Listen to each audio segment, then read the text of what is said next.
Good afternoon, everyone. Thank you for joining us. I'm Rachel Patton, Executive Director of Preserve Arkansas. Preserve Arkansas is the statewide nonprofit advocate for historic preservation. Welcome to Women in Preservation, our series that features women who are working to save the state's historic places. This series is generously supported by DMX Architecture in Fayetteville. Many of you are already members of Preserve Arkansas, and we thank you for your support. If you are not already a member, I invite you to formally join our organization for as little as $50 a year. Your membership is vitally important to Preserve Arkansas and allowing us to continue our mission of saving the state's historic places. More information about what we do and how to become a member is available on our website at preservearkansas.org. Join us again on October 11th for the next Women in Preservation talk with Renee Venegas, AIA. She is Senior Associate at Deborah Burke Partners in New York City. Deborah Burke Partners is leading the design team in charge of the restoration of the University of Arkansas Fine Arts Center in Fayetteville. This building was designed in 1951 by well-known architect Edward Durrell Stone, and it was the first multidisciplinary academic arts building in the country. So this should be a very interesting talk next month. And now it's my pleasure to introduce today's speaker, Ruth O'Loughlin. Ruth has been working in museums for nearly 20 years. She started in high school working for the Midland County Historical Society in her hometown of Midland, Michigan, and continued there while earning her bachelor's degree in history from Central Michigan University. In 2007, she moved to Lake Village, Arkansas through the Teach for America program to teach 5th grade at Lakeside Elementary School, where she would later become the K-5 librarian. During her summer breaks, she worked weekends at Lakeport Plantation. In 2018, she left Lakeside Elementary School to work full-time at Lakeport. She enjoys watching TV, reading, crafting, and spending time with her husband and 2 rescue dogs. Please welcome Ruth O'Loughlin. Okay. Hi, Ruth. Hi, everyone. Rachel, thank you for having me. I really appreciate it. Oh, you're welcome. Let me go ahead and start sharing my screen and get started. Okay. All right.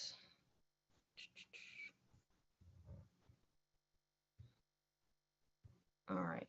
There's always that awkward time in Zooms where you're trying to get everything situated and hope everything's all good to go. So again, Rachel, thank you for having me. Looking forward to talking with everyone today. So again, my name is Ruth O'Loughlin. I'm the site director for Lakeport Plantation, which is one of Arkansas State University heritage sites. I'm located down in Lake Village, so I'm down in the southeast corner of the state, and I've been here since 2007. As Rachel said in my bio, I'm actually originally from a town called Midland, Michigan, and this is actually a photograph of Heritage Park, which is where I worked when I was a senior in high school until I graduated college. This is where I worked for pretty much all of senior into college, and I was putting this presentation together and realized that this was called Heritage Park, and I now work for Arkansas State University Heritage Sites, and I never realized the two together, so I thought that was kind of interesting that moving from Heritage Park to Heritage Sites, but that's just my weird brain, so I just thought that was kind of interesting. So this large building that's down here, just kind of give an overview of each of the sites. This building right here was actually something that was being built while I was working for the Historical Society. And it's something that it wasn't there when I first started. When I first started, it was just these 3 buildings over here. And I'll go through each of these buildings in just a few minutes. But while I was in, right before I went to college, actually, the groundbreaking happened on the Herbert D. Doan History Center, which is what this large building here is. And that was to house the collections for the Midland County Historical Society and the Midland County History Gallery. We like long names in Midland, apparently, where everything has very long names to it. But I had the chance there to work with some really great people. Again, I started my senior year of high school as a high school co-op. So how that worked was I spent half the day at school and then half the day working as a part-time employee. And I really was able to get my feet wet in all things museum and office and all things art center, history center. So it was a really great experience. And I was able to stay for pretty much all of college, and they didn't make me leave until I chose to leave, so that was pretty great. But I got to work with some really great people. Gary Scory was the director there for the entire time I was there. Trina Winans was the educational coordinator, and in a little bit I'm going to talk about a lot of the programs that she actually put together. Jill Pfeiffer was the collections manager, and she and I worked a lot on moving collections. Chrissy Westbury and Jim Hunter were also staff members that I learned a lot from, and these are all folks that really helped me figure out what museums were. Before I started working here, I liked going to museums, I liked history places, but I had never thought about doing it as a job, and working here actually put me into the degree of into getting a history degree and a museum studies minor. So kind of going back to this picture, so this right here is, as I said, the Doan Center, and it was built while I was there. And before, the gallery space and the collection space was actually housed about a few miles away in what was called the Midland Center for the Arts. So when this building was built, we had to move thousands of artifacts from one building to the other. And you get to know your collection really well when you are responsible for boxing it up and moving it. Kind of one of the strange things that happens, and I regret this to this day, that I don't have a photograph of a certain collection that we have, which was a collection of over 200 nun dolls. There was a woman in Midland, or not in Midland, excuse me, but in Michigan, that she was a nun doctor, and she made replicas of nuns throughout the state of Michigan. So she donated her collection to the Historical Society. So there were 200 nun dolls that just stood up and just looked at you when you walked past them in the collections. And I wish I had a photograph of it, and I don't. But that's probably my favorite memory of moving that collection, was working with these nun dolls. So that was really exciting to be able to be involved with getting this museum up and going and getting all of the details together. And also, working in this capacity with that building, you learn very quickly that when there's certain times when everybody has to be able to help with stuff. So it's really important to know other people's jobs. So like there were times when I was responsible for tours. I was responsible for helping with getting collections inventoried after it was moved. I was helping out with day camps. I was helping out with educational programming. I also ran rentals. So we had weddings. There were weddings in this building. And then over here, this is also the Carriage House Hall. And this was a rental facility, and folks would get married at the Bradley home here and then have the wedding or the reception in the hall here. So lots of rentals and just learning the best way to put up tables and chairs and things like that. So just the importance of being able to do any and all jobs. That's one thing that came very important because it was just a small organization and a small staff here. So kind of moving on to the Heritage Park area. So kind of going each building, the tall Victorian home here was the Bradley home. I'll talk about that in a minute, but I want to focus on this building back here towards the back. That's what was called the Carriage House Hall. And this is a photograph inside the hall there. And it was an active blacksmithing shop. So it's the Max Carey Blacksmithing Guild. They meet once a week, and they also do classes. But one of the biggest events at the Bradley home is Bradley Home Christmas. And they would also have blacksmiths there demonstrating blacksmithing. So kind of think old historic Washington, where they have kind of a village that has a little bit of everything in it, including blacksmiths. That was very similar to what was here, as well as the forge. It's kind of hard to see behind this table, but you can see there's carriages here and then sleighs over here. So part of the tour of the site was being able to go through and look through this building and seeing the historic sleighs, the historic carriages, farm equipment that was up on the wall, and then also being able to see the forge. So on to the Bradley home. The Bradley home was really where I spent most of my time when I was working, because I was the one responsible for giving tours. And it's a Victorian home built in downtown Michigan, or downtown Midland, Michigan, excuse me. And it's very different from Lakeport. It was a very different adjustment going from working in this house to working at Lakeport, and you'll see why in just a minute. But this building, a little bit about this building, it was located downtown and it was actually used as a rectory for a number of years, and nuns lived on the second story. And in the 1970s, it was actually slated to be torn down.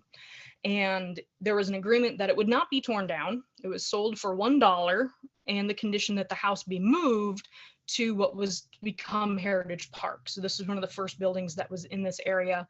And the original plan was to have, in the 1970s, there was that big push to have like historic communities where folks could go and see historic homes and historic schools and blacksmith shops and all those things, from 100 years ago that we don't really see very often anymore.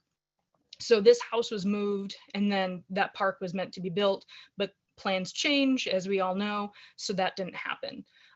But since the house had been moved, the descendants of the house didn't leave furniture or anything like that. The interior of the house is much different than other Victorian homes. There's a lot of stuff in it, but one thing that was really great about this house was that everything in it is part of the education collection and can be used. So this right here is a picture of the parlor, and through here is the entryway. So folks would come in the door right here, have an introduction here, and then be invited to sit in the furniture in the parlor there. So that was something that was very different, was that people were encouraged to sit, to look at the books. We had a phonograph that played, and we would play it for different tours. We had stereoscopes. You could sit down at the dining room table. You could touch the dishes. You could look at the books that was in the drawing room. Upstairs, the children's room, you could play with the toys. We had a mannequin to show the different layers of dress for a schoolgirl in the 1880s. So all of these things folks could touch and experience in a way that we typically don't in museums, where it's very, you can look but not touch. Working here is very different than, I went to Abraham Lincoln's home in Springfield, and everything's roped off, and you're in a very, very narrow walkway, and you're kind of shimmying along, and you can look, but working in the Bradley home was just kind of like, yeah, everything's touchable. You're good to go. It's not a problem. So the house, they were working on doing restoration before I started in 2002. And you can see this material, the wallpaper here in this room, the drawing room, and then the dining room. Those three rooms had all been restored using prints of historic wallpaper, but not of the original wallpaper. All that had been lost. So that was one thing, is that the house, there wasn't a lot original to interpret. So instead of saying, yes, this is how it was decided to make it more of an educational feature where folks can interact with it differently. If you look in this room here, which was the informal parlor, this wallpaper here is 1970s, made to look Victorian, but it's not Victorian. So they tried to restore the home in the 1970s to look like it was Victorian, and that didn't, it kind of worked for that time, but they were starting to go through and do one room at a time to make it more authentic to the Victorian era. And unfortunately, just other projects came up, like building the Doan Center came up, and then the staff now is very limited, and other projects have come up. Unfortunately, in 2020, north of Midland, there's a dam that broke, unfortunately, and it flooded the city. And the entire Heritage Park and this house included was affected by the flood. So these floors, actually, there's a full basement, and the floors got wet in the Doan Center. The Doan Center was actually built several feet above the possible floodplain, and that had floodwaters in it. So they're still working on recovery and getting documents and artifacts back to where they need to be after flood damage. So that's something that has also come up as well, in addition to being shut down for COVID. So that's been a lot of work for the staff that's still there. So one thing that was really fun with this house, though, changing subjects, was we did a second grade tour with this. So we did a tour that was designed by my boss, Trina, that was called Root Cellar and Icebox. So we were the city version, we were the city version for Midland. And then kids would spend half the day with us and then half the day with the Chippewa Nature Center out at their homestead farm for the root cellar. So they would come to us, and in the kitchen here, it's a little bit hard to see, I couldn't get a good picture of it, but there's the ice box right there. So they would learn about city life and having an ice box, and then they'd be able to go to the rural setting and see what it was like to be in the country where they would use a root cellar. So so that was just a really fun tour to do with second graders. And again, it's a hands-on house, so you're able to touch everything and have the kids look through the stereoscopes and sit in the furniture and touch the clothing and things like that. So that was a really fun experience to be able to give those tours. So the next set of buildings, so you have this Victorian home, and the next to this Victorian home was a replica of the buildings Herbert Henry Dow rented when he first came to Midland to work on his process of extracting bromine from brine. I used to give tours in this building, and I was getting this presentation together, and I realized how much I have forgotten about this entire process. And also the Bradley home tour. I did these tours for 6 years. And that information is gone, unfortunately. So I don't remember a lot of details, so I'm a little shaky on that. I apologize. But these buildings are reproduction buildings. These are not the originals. In this large 2-story building here, this is a 2-story building that has exhibits throughout the entire building that goes from early Midland and the settlement of Midland through when Herbert Henry Dow came to Midland, his home establishing what would become the Dow Chemical Company. So the Dow Chemical Company actually started in Midland, Michigan, and this museum traces that evolution. And then this over here is a reproduction of the building that he used for that process of extracting bromine from brine. And that was used for a variety of things, primarily photographs, things like that. And we did, in these two buildings, we did a 4th grade tour that was also developed by Trina, and that was the chemist and the architect. So the chemist is Herbert Henry Dow. So kids would spend half the day with us at this building learning about how Herbert Dow did his process, how he was a chemist and his early life, and how he was also an inventor, and he held patents and what patents were and those types of things. And then in the afternoon, they would actually go, or not the afternoon, but the other half of the day, they would actually go to the Alden B. Dow home and studio. And Alden B. Dow was an architect. He was one of Herbert Henry Dow's sons, and he studied under Frank Lloyd Wright. So if you know Frank Lloyd Wright, some features in these photos might look a little bit familiar. This house is open to the public for tours on a limited capacity. And this is actually where I worked when I was in college as an intern. So I got my degrees in history and with a minor in museum studies. And for my museum studies minor, I had to do an internship, and I worked here, and it was really interesting to be able to be giving tours at the Dow Museum on Herbert Henry Dow's life, and then to come over and see how they were doing the tours on Alden B. Dow. So I was able to see both of those, and that was something that was really interesting to me. When I worked here, I actually worked in their collections. I worked on inventorying Dow's architectural drawings. So they have these huge drawings. If you've worked with architects, you sometimes end up with these huge architectural drawings. And they had nearly all of his that Alden B. Dow created, and they hadn't been inventoried. So that was one thing that I got to go through, and I actually inventoried their entire collection in a semester, and this was thousands of drawings. But it was also just kind of a fun, kooky building. And when I was looking back at these photographs, I was trying to figure out like where things are.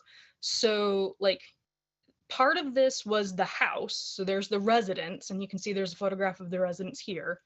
But then also part of it was his studio, because it's the home and studio. So Alden B. Dow lived in the house, and then he also used it as a studio and had other architects there working. So it was a home and studio. One of my favorite parts about the house, and you can see in this photograph, is it's right on the water. So it's right there. They built a pond, and this room right here is called the submarine room. And that's because you walk inside and you actually go down the stairs, and the way that it's lit and the way that things look, it looks like you're walking down and you're being submerged underwater in a submarine. Everything about the way the space is built is made to look like you are going into the water. And with the windows end right here and the water starts right here, it looks like you are going down the water. And then when you're in the room, it feels like you're sitting in the water. So it was definitely an interesting place to work.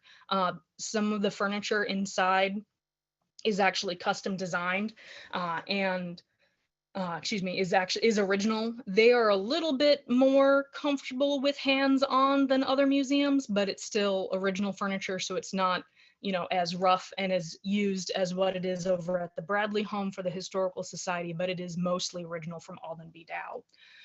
So those are the places that I worked through high school and all through college. And then as things go and you graduate from college, you have to move on and get a job. I actually moved to Lake Village and started teaching at Lakeside Elementary School. When I was in college, I wanted to be a teacher because I wanted to be a museum educational coordinator. But to be an educational coordinator, you have to have education background. To have education background, you have to have a teaching license. And in Michigan, when I figured out what I wanted to be when I grow up, I was 2 years into my degree, and I would have had to pretty much start all over, which would have meant 6 years of undergrad. And I didn't have the mental capacity for that. So I started looking into other options. And that's how I found Teach for America. So I was a 2007 Corps member that moved to Lake Village, and I taught 5th grade for 3 years, and then I moved into the library. And these are just some highlights of me being in the library. So, you know, librarian, and actually I just realized there's no pictures of books in here.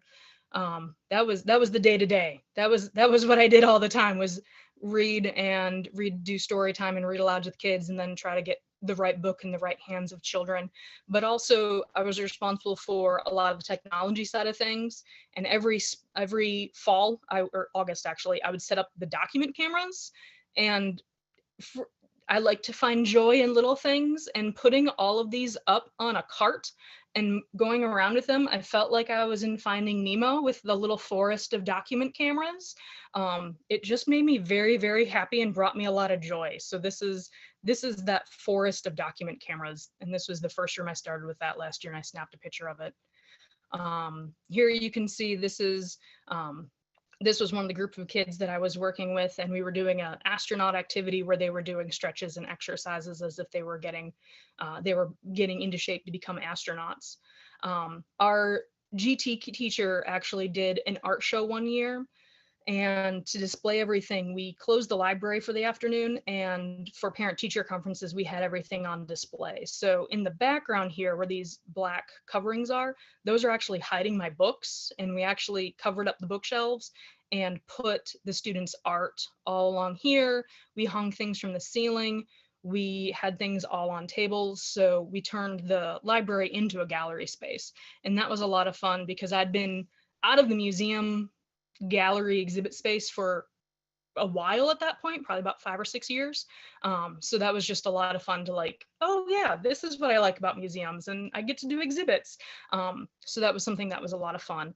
And then the last few years I was there, we started doing fun runs as a color run. So you can see this is at the end of the race, where we would throw all the color in the air. And that was something that we did the last few years I was there. And that was something that was a lot of fun, and just kind of an extra thing that we did for kids at the school. And then the last 2 years I was at Lakeside, I was involved in getting a Vex Robotics team put together. And that team is still going strong. Miss Armstrong, who also did the art show, is still one of the coaches with the current librarian that's there. And those kids have gone on to win trophies at state level, national level, and at the world level. So these kids are still competing, and that's a really great program to still be able to see. So that's kind of my time when I was at Lakeside. While I was at Lakeside, I also did work at Lakeport on the weekends. So this is all of the Arkansas State University heritage sites. I really just worked at Lakeport just on weekends and during the summer as needed. You know, full-time job, and then still wanting to be involved in museums, but not having the time for it because I was doing so much as the librarian. But I got the opportunity to work with some really great folks. You know, I'm kind of coming in behind the greats of working with Dr. Ruth Hawkins and Paula Miles, and they got all of these set up. You know, watching the women in preservation that was done with Dr. Ruth and Paula. I think last year I learned more about the restoration side of that than I have working at Lakeport. There were just different stories, so it's just fun to just watch these and see what kinds of things come up. But these are all of the Arkansas State University heritage sites. For those of you that don't know, this one up here is the Hemingway Pfeiffer home in Piggott, Arkansas. Hemingway lived in Arkansas for a while, and that's where he wrote the majority of A Farewell to Arms. And then in Tyronza is the Southern Tenant Farmers Museum that tells the story of the Southern Tenant Farmers Union. In Dice, Arkansas is the historic Dice Colony and Johnny Cash boyhood home, which of course Johnny Cash grew up as part of a New Deal colony. And then my site, which is Lakeport, and this one down here. I'm not going to talk about Lakeport history too much, because if you want to know more and get more into that, you should come on down and give us a visit sometime. But Lakeport was built in 1859 for Lydia and Lacerges Johnson. They were cotton farmers that moved from Kentucky in the 1830s. So Joel Johnson established Lakeport in 1831. After he died, his son inherited the property and had the house built. By 1860, the Johnsons owned about 4,000 acres, but only about 2,000 were farmed by about 155 enslaved laborers. So that is something that we are still researching and trying to get more information on those who were enslaved on the plantation, and trying to add more of that to our tours as we're able. That's actually the next project I'm working on, is getting that research put online. So, but a little about Lakeport. My daily view definitely changed, going from being with kids every day to being out in the middle of a farm field and seeing this house every day and driving through cotton fields. I have learned more about cotton and farming and everything that goes with farming in the last few years than I ever thought I would know. And actually I've learned more.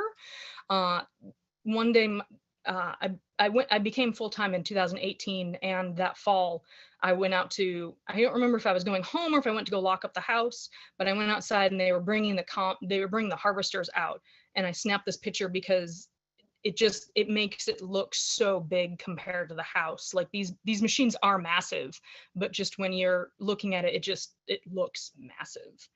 So some things that have been going on since I started, from a preservation standpoint. So a big job that we had recently finished was the dairy restoration. So a dairy is a building that would be used for cold storage, milk, cheese, butter. Ice can be put into it, so it can also sometimes be called an ice house. This building was actually used as an apiary, turn of the century, by Victor Johnson. He was Lydia and Lacerges' son, who had the property after they passed. And he actually got a loan to purchase beekeeping equipment, and he raised honeybees and sold honey to pay for medical school. And he also has several patents on things like a bee veil and a bee form maker. So a lot of beekeeping was also going on in this building. So these are historic photographs from, I believe, the 1970s and 1980s. And then what I was really involved with, truth be told, I really was just on site. I didn't do the work. The work that I was involved with was cleaning this building out. So this is actually a photograph over here. We're behind the house. So the house is actually just over here, following the brick walkway. And this is the dairy right here before restoration. So It's just a shell of a building that was used for storage. And as some of us know, when you have an empty building and you need to store things, you just keep putting things in the building. So what we had to do was we had to clear it out before they could get the roof and the windows and the masons and everything taken care of. So this right here is actually Blake. I got to work with Blake for most of the time I was at Lakeport, but he recently left and has come back to Arkansas. So there's Blake Wintery, and then my husband is in the foreground here. This is my husband, Keith. Fortunately, he got used to being voluntold to come help with things when I was at the Midland County Historical Society. And then when I worked at Lakeside, he was frequently voluntold to come help. So when I said this was going on, he was voluntold to come help clean out and provide manual labor, because this was, you can see everything that was in these buildings. So this was really what I was involved in, was getting everything out of the buildings. And then everybody else came in. So you can see this is the front of the dairy here. And you can see the roof was in pretty rough shape before they got started. So after the building was cleared out, the next thing was the roof was gone. So we have a roofless dairy. Once the roof was off, then the masons came in, and they came in and did tuck pointing. They replaced the wood beams around the windows and around the door right here, and got the building ready for the roof to be put on. And the roof was just finished in June of 2020. So this was just, with COVID, everything seems recent. So that was just a few years ago. The door, this was a temporary solution that is actually off, and I apologize if I didn't have a chance to go get a new picture of it without the door on it. It's been a little bit hectic the last few weeks.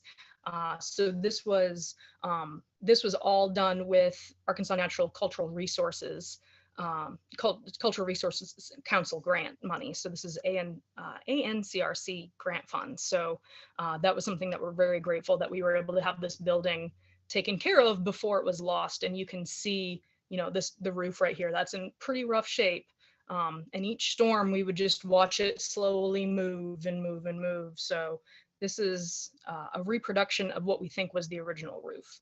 So let's see. The next significant project that was an ANCRC grant was the exterior painting of the house. It had been about 10 years before since the house had been painted, and we'd also have some significantly wet winters and wet summers. Excuse me. One person was talking about how it was the 3 wettest winters followed by the 3 wettest summers we had had. I haven't seen data for that, but this was coming from somebody from Arkansas Game and Fish. So with that much moisture and that much wood, things start to become an issue. So we had a lot of window repairs that were done. We had some siding that was replaced, and we got to work with Cody Ruth. Cody is actually based out of Greenville, Mississippi, and he's a really great person to work with. He trained in New Orleans, and his focus is historic windows and historic woodworking. So this is actually a photograph I borrowed from him. Sorry about that. He was actually repairing one of the windows and took a photograph of how these windows had been joined together. We had to have a piece replaced, and he was able to recreate that. And you don't see windows created that way anymore. That's not something that we see very often. So I really like that photograph of how things used to be done. So that was all of the repairs and the painting and everything like that was just finished this last spring. We had some problems with, lumber is just an issue right now, but that's kind of balanced out. So that was the last major project that was being worked on. One of the next big things that I'd like to continue working on is actually archaeology in the area. Excuse me. Archaeology was a big part of restoration, and unfortunately, just because of other things that have come up, it's very easy to just kind of let things go. And other projects such as, just like the Hollywood Plantation was recently donated to University of Arkansas in Monticello. And that was a big archaeological focus to try to tell the story that was there. So we've been working with Dr. Matthew Rooney out of UAM in the Archaeological Survey, excuse me. to try to have a regular survey done out at Lakeport. So we did one in March. We had students from Arkansas State University come down and get some field experience. And we were pretty much right in front of the house. So if you were looking at the house, you'd be looking at the levee and slightly to the right. So this was actually the road going up to the levee. This is the levee right here, and this is the tree line. And that's everybody getting the orientation of what all's going on. And then this photograph is taken almost exactly from where these folks are standing, looking towards the house. So you can see there's the front of the house, our visitor center is over here, and we did surface collecting and metal detecting in the area to try to see if we can find any evidence of antebellum structures. Hopefully, we were really looking for anything to do with slave quarters. And unfortunately, there just wasn't anything there. There were some previous surveys that were done that suggested that there was habitation in this area during the antebellum period, but it's all from surface collection. And we did this survey to confirm, was there something there or was there not something there? And there was not something there. We had some farm equipment. It's a little bit hard to see. These are our students from ASU, but one of them has just a loop. It's just a loop about that big that she's holding, but we didn't find anything that would tell us habitation such as nails or anything outside of farm equipment. Everything we found was related to farm equipment or beer cans. Lots of pieces of beer cans came up, but unfortunately, no evidence of possible slave quarters from from probably 1850s era. So we're working with Matthew to figure out the next area we would like to look. And this is all just trying to get more information on the life of the enslaved that worked at the plantation and trying to get more evidence of what their daily life had been like. So that's something that we're hoping to come up once a year in the spring is what we're trying to get worked out. So that was something that we just did this past March. And that was something that was a lot of fun. We had a lot of folks come out for. And then these are things that have come up just in the last 2 weeks. Over Labor Day weekend, we had our 15th anniversary celebration. Lakeport opened to the public September 27th in 2007, so we're coming up on 15 years exactly shortly. And this last Labor Day weekend, we invited the public and family descendants to come for the weekend and just learn what we've been doing at Lakeport for the last few years, and just see what's been going on. So another NCRC grant that we had was the restoration of the portraits of Lydia Johnson and Lacerges Johnson. These were portraits that were painted by William Cogswell in 1858. He was convinced to come down to Southeast Arkansas, and he painted several portraits in the area actually. And these actually hung in the South Parlor, and that's where they're on display now. And they went when the family owned the home until 1927, and then Victor Johnson moved his family to Memphis. So when the family moved to Memphis, they took these portraits with them, and the descendants of the family have been in the same house ever since purchasing the house in 1927. So in 2020, they donated the portraits to us. This will always be burned into my mind because I took these portraits to Norton Arts in Little Rock on March 17th, 2020, which was St. Patrick's Day, and also the day that I was told we would be closing the sites due to COVID. And I got that phone call while I was in Little Rock delivering these in a dead panic of, what does this mean? So these portraits have been kind of going on for the last few years, and the anniversary was Labor Day weekend. These were delivered the Monday before. So we got these just in time to be able to have these available for the family. And we're really grateful for the work that was done by Raven and Liz at Norton Arts. They did great work. So thank you so much for that. And again, that was another NCRC grant. And then, so these were delivered on Monday before the anniversary celebration. And then Wednesday, before the anniversary celebration, our exterior exhibits were installed. So a lot of things kind of came together at the very last minute for this event, fortunately. Last January, February, I was talking with the new sites director, Adam Long, based out of Jonesboro ASU. And he mentioned, why don't we go ahead and get going on that? So I got the research together and we started getting photographs and images that we wanted put together. And we submitted these, I believe, before Memorial Day, thinking like, okay, we're good. We've got pretty much the entire summer, and we're waiting and we're waiting and we're waiting. And about 2 weeks before the anniversary, it was, yeah, we think we'll get down there in the next week or two. So, so we have 4 signs that were installed. We have one directly in front of the house, one on the north side of the house, one on the south side, and then one on the front side of the house.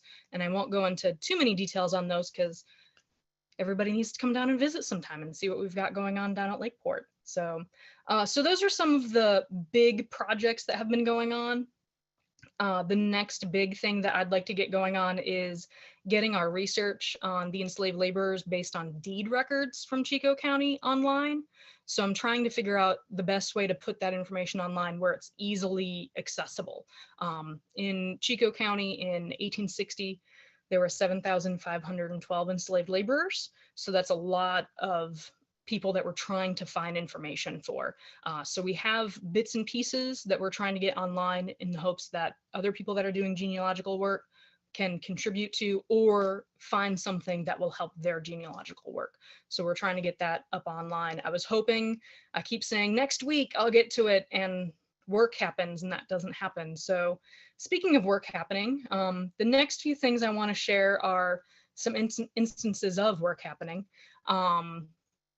You know, one of the things about Lakeport is you never know what's going to happen. And I think a lot of us that work in these types of places, you never know what's going to happen. So you might go into work one day and there's branches that have come down, but there was no storm, so you didn't know. Well, we're open to the public, so these have to be cleared out pretty quickly. Along with that, we have this really awesome guttering system that's based on the original. And the gutters are these large tubes that run there's gutters that run the length of the house, and then the water comes down in these tubes and puts the water in these gutter boxes. Well, as you can see in this photograph, they fill with leaves that have to be pulled out by hand. And I just did that I did that in July, and I went and opened the house this morning and was like, I'll be doing that again tomorrow, it looks like. So that has to be done pretty regularly. One thing that I find weirdly satisfying is we have a white porch that's on the north side of the house that is right next to pecan trees. And if anybody has to park underneath pecan trees, you know what happens. Everything just kind of gets this black sappy stuff on it. So this was before I started spraying. You can see the hoses right there. I'm starting to get sprayed. And this is after I'd sprayed the cleaner and just hosed it and before I started scrubbing. And I just find it very satisfying in the spring and the fall to have this and then be able to make that pretty white color again. And then we also are on an active plantation, and we do have a lot of farm equipment. And one day I was talking with some visitors, and I look over and this truck is just sitting there roaring. And this truck got stuck in a hole that's in front of the house. So our entertainment for the morning was watching them try to get this get this trailer with this truck stuck or unstuck out of the hole. So you just never know what's going to come up. And then along the lines of never knowing what's going to come up, one day the farmers were back behind the house digging, and they didn't call Miss Dig, and they didn't have the electrical lines marked, and they were digging with a backhoe, and this right here is where they cut the electrical line for all the electricity going to Lakeport.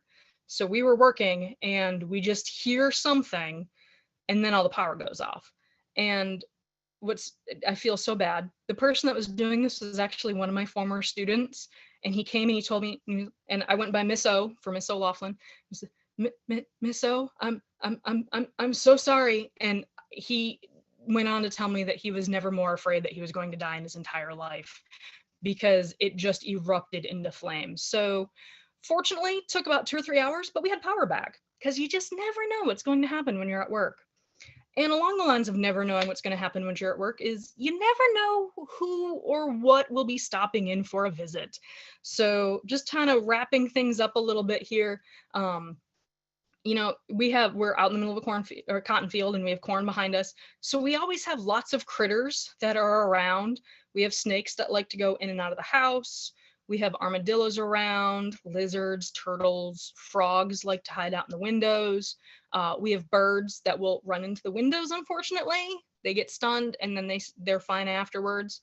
Lots of animals making nests in areas that might not be the best idea.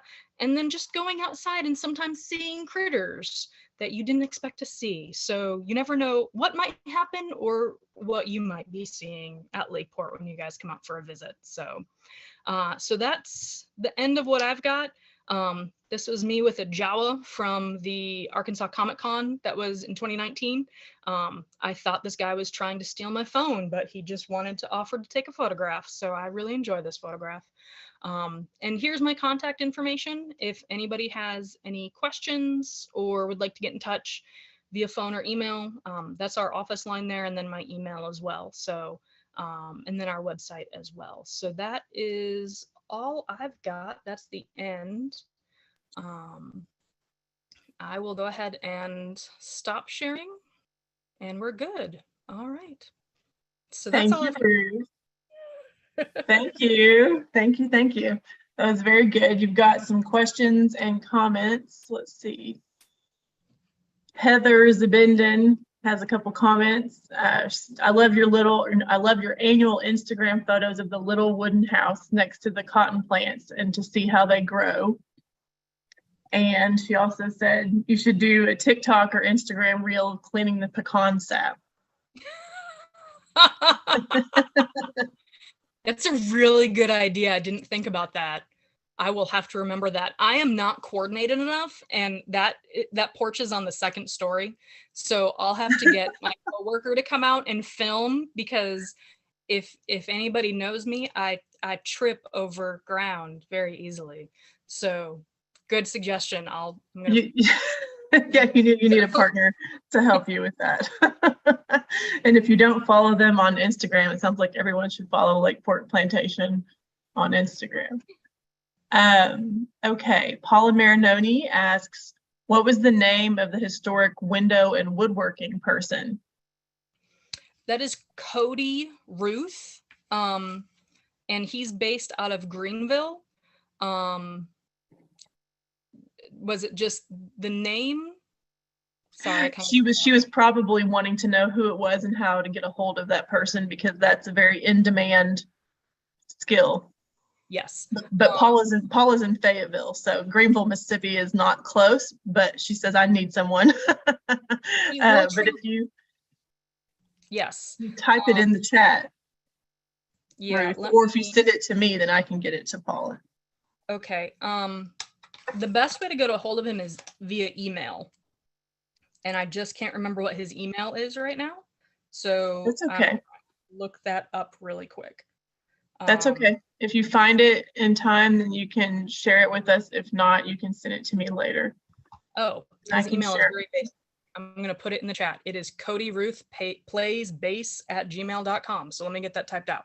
Okay. So it is very, very easy.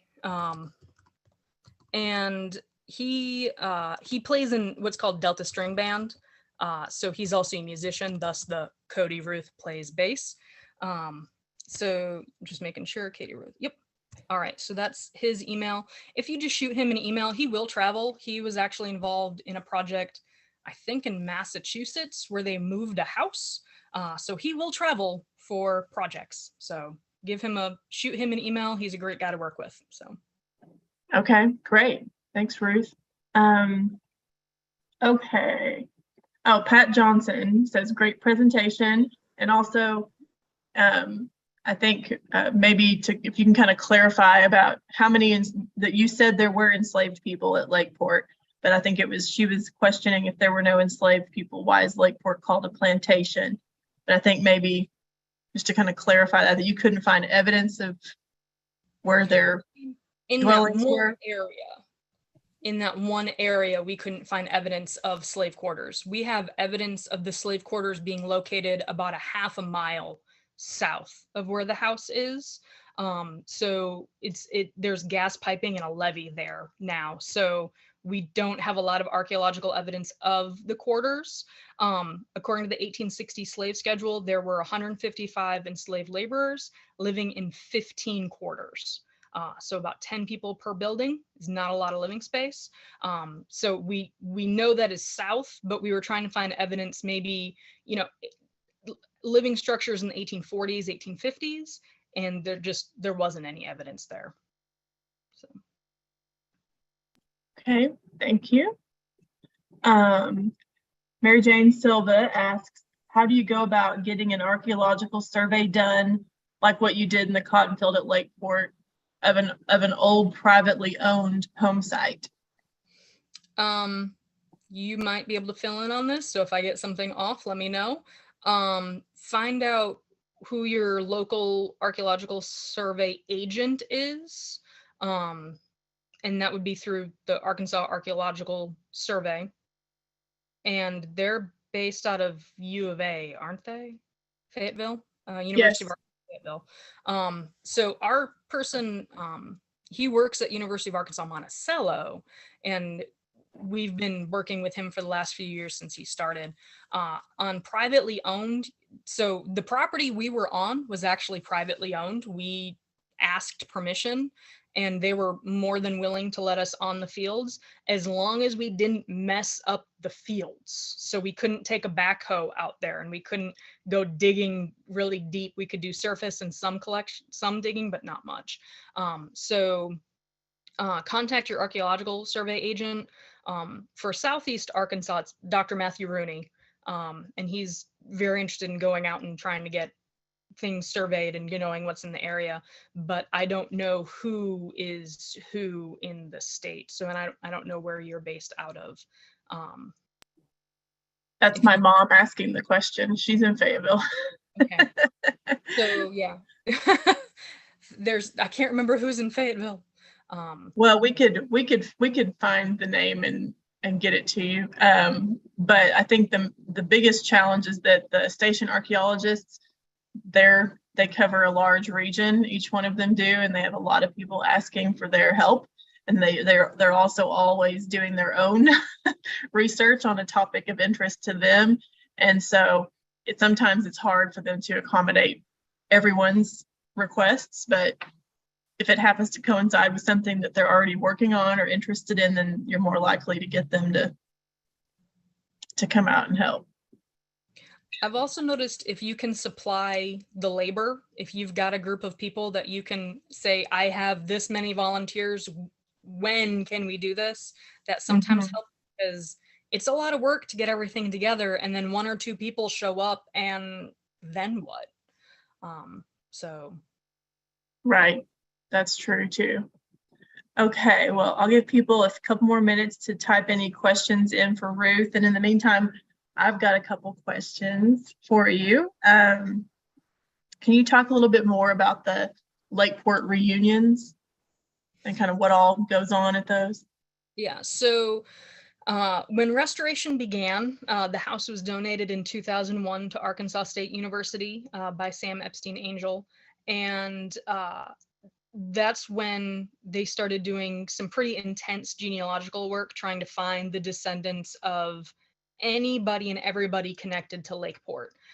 And it was just easier, rather than going everywhere, to have everybody come to one central location. So the idea was that every couple of years, everybody would come to one area to bring photographs, letters, provide oral histories. So we have a lot of oral histories that we're still trying to work through, actually, and help contribute to the narrative that became the Lakeport Plantation tour. And that was every 2 years. And then once the house opened to the public in 2007, that was moved to once every 5 years. So this was the third one that we've done. And this was for the 15th anniversary. So we invite everybody to come on out and just kind of do an update on what all has been going on. And we still collect photographs and oral histories and do interviews and everything like that while we've got a captive audience and we're able to. So. And are those open to the public? Like, can anybody attend those whenever you have them? Yep. Yes. Yeah. Okay, great. Thank you. Kind kind of a similar idea. Are there other opportunities for people to get involved or to volunteer at Lakeport? So we're working on several different things right now. Again, the big thing right now is getting deed records transcribed. So if that's something folks would be interested in, that's all available online through Family Search, actually. We also have we have hundreds of letters that have been recently donated from Verlinda, who donated the portraits, and they were from what would be her great-great-grandmother, I believe, or great-grandmother. And we have the one side, and we just found out that there might be others that she responded to, so there might be more letters coming for us to get transcribed. And then we do have events every so often, and just having extra people to come out and help with that. And then on the side of tours, we've switched to doing a lot of self-guided tours. So having an extra couple of people that are knowledgeable in the house throughout the day when we're busy would be helpful, not just like, hey, go in the house and be on your own, but just having an extra person, especially the back porch. That's where we get the most amount of questions with the kitchen and the commissary, having just extra people there. If you're interested and wanting to learn the history, give me a call, shoot me an email, and we'll see what we can do for you. Okay, thank you. And do you have like an email listserv people can get on? Yes. I haven't been using it since COVID. But if you send me an email, I'm working on doing newsletters again, but I don't want to commit to saying I have a newsletter on a regular basis.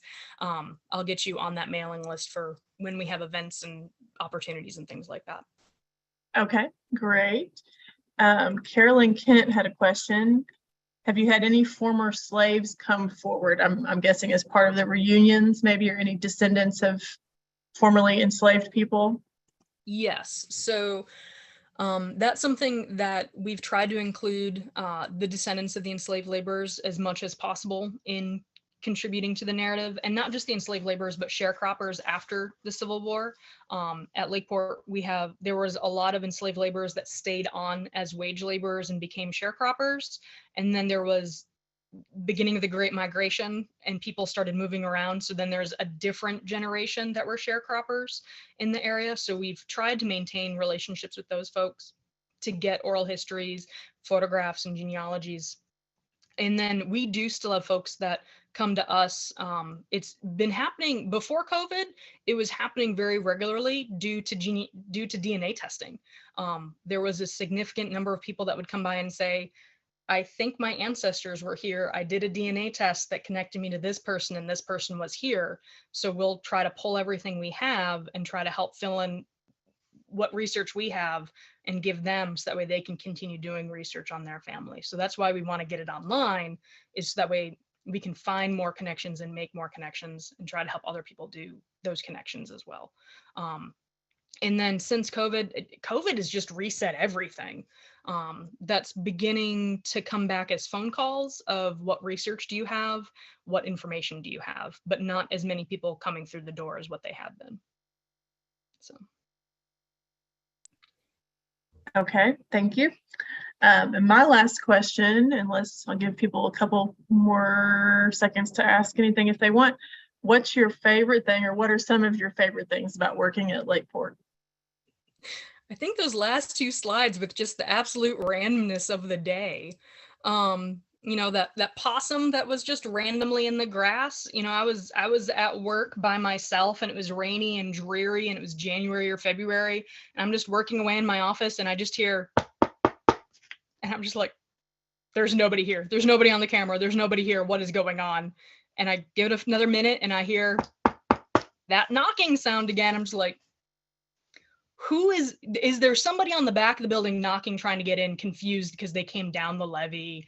Is somebody lost? So I go outside, and that little possum just comes trotting out, looks at me, hisses, and just keeps on going. And that's not the only time that's happened. So it's just the complete randomness of the job. And then also just the research side of it. I really like getting into the research and trying to find information that people haven't been able to find, and that trying to get people connected with other people that are members of their family. So that's yeah, just the randomness and the research. So